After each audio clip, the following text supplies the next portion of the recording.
ये बड़ी खबर है। 2 हफ्ते का एक तरह से राहत मिल गई है जहांगीरपुरी के उन लोगों को जहां पर बुलडोजर चलाने के लिए कल एमसीडी की टीम पहुंची थी। बिल्कुल विकास ये जो है एक्सपेक्टेड भी था, क्योंकि जब भी सुप्रीम कोर्ट में सुनवाई होती है तो ऐसा नहीं है कि एक दिन में कोई जो है अहम आदेश आ जाता है या फैसला आ जाता है। सुप्रीम कोर्ट अब इस मामले में सभी पक्षों को सुनेगा और उसी का मौका दिया गया है। 2 हफ्ते बाद फिर होगी सुनवाई। लेकिन एक और अपडेट यहाँ पर है कोर्ट की तरफ से। कोर्ट ने यह भी कहा है कि अगर हमारे आदेश के बाद भी कार्रवाई चलती रही तो हम इसे गंभीरता से लेंगे। यानी कि कल के जिस तरीके से जिक्र किया गया था सुनवाई के दौरान कि कल जो है सुप्रीम कोर्ट ने 11 बजे के आसपास कह दिया था कि यथास्थिति बरकरार रखनी है, उसके बाद भी 1.5 घंटे तक कार्रवाई चलती रही। तो आज सुप्रीम कोर्ट ने साफ कर दिया है कि यथास्थिति बरकरार रहेगी, अंतरिम आदेश जारी रहेगा 2 हफ्ते तक, और इस सबके बीच में अगर कार्रवाई होती है तो हम उसको काफी गंभीरता से लेंगे। यानी कि कोर्ट ने यह भी इशारा कर दिया है कि अब वहां पर अगर किसी तरीके से बुलडोजर चलता है, अवैध अतिक्रमण के ऊपर कार्रवाई होती है तो कोर्ट उसको काफी गंभीरता से लेगी। कोर्ट उसमें कंटेम्प्ट ऑफ कोर्ट यानी कि कोर्ट की अवमानना की कार्रवाई भी कर सकती है। और एक और बड़ी खबर है अंकित, कोर्ट ने एक और चीज साफ की है कि हमारा आदेश, यथास्थिति का आदेश सिर्फ दिल्ली के लिए है, क्योंकि कहीं ना कहीं कपिल सिब्बल और दुष्यंत दवे जब अपनी दलीलें पेश कर रहे थे वो कह रहे थे कि पूरे देश का मुद्दा बनता जा रहा है। तो कोर्ट ने साफ कर दिया है कि ये जो यथास्थिति का आदेश है ये सिर्फ दिल्ली तक सीमित है।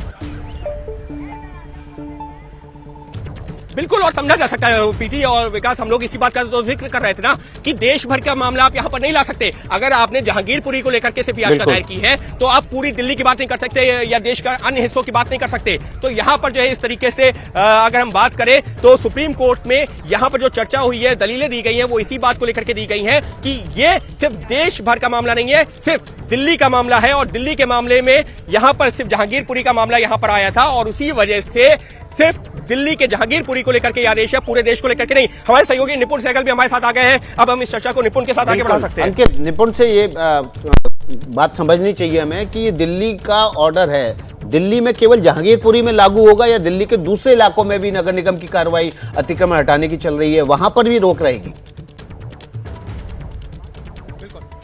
बिल्कुल निपुण, यहाँ पर जो सवाल ये उठ रहा है कि 2 हफ्ते के बाद तो सुनवाई होनी है, लेकिन ये जो आदेश है ये सिर्फ जहांगीरपुरी के लिए या फिर पूरी दिल्ली के लिए, क्योंकि दिल्ली के 2 और अलग अलग इलाकों में भी ये अतिक्रमण हटाने की कार्रवाई चल रही है? नहीं, बिल्कुल, ये जो कल जो मामला आया था सुप्रीम कोर्ट में वो मामला जहांगीरपुरी को लेकर आया था और कोर्ट ने उससे जो जुड़ी याचिकाएं हैं उन्हीं पर अपना स्थगन आदेश दिया है कि ये आदेश जारी रहेगा। यानी कल जो जहांगीरपुरी को लेकर आदेश दिया गया था यथास्थिति का, वो आदेश बरकरार है अगले 2 हफ्ते के लिए। तो दिल्ली समेत देश के किसी भी दूसरे हिस्से में किसी कार्रवाई पर रोक नहीं है। इस वक्त की बड़ी खबर है, बिल्कुल अंकित, ये बड़ी खबर है। ये जो स्थगन आदेश है, अंतरिम कार्रवाई, अंतरिम स्टे है सुप्रीम कोर्ट की तरफ से, ये केवल जहांगीरपुरी के लिए है। बाकी दिल्ली में जो अतिक्रमण हटाने की कार्रवाई है वो चलती रहेगी। निपुण सहगल हमारे साथ जुड़ गए हैं, कोर्ट रूम में मौजूद थे पूरी सुनवाई के दौरान, और निपुण का ही रुख कर लेते हैं। अंकित उनसे सवाल पूछेंगे। अंकित, आप सवाल पूछ लीजिए, आप सीधी बात कर सकते हैं।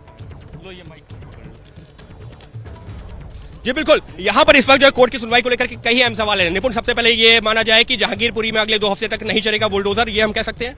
बिल्कुल बिल्कुल, 2 हफ्ते तक बुलडोजर नहीं चलेगा। और सुप्रीम कोर्ट ने यह भी कहा है, ये एक अहम बात है, क्योंकि कोर्ट के संज्ञान में ये बात लाई गई कि 10:45 के आसपास आदेश आया था, फिर भी 12:30 के बाद भी कार्रवाई चलती रही। तो जजों ने कहा है कि we will see this also in the later stage, यानी बाद में। हम फिलहाल मुख्य मामले को देख रहे हैं, लेकिन ऐसा नहीं है कि इसको हमने गंभीरता से नहीं लिया है। एबीपी न्यूज आपको रखे आगे।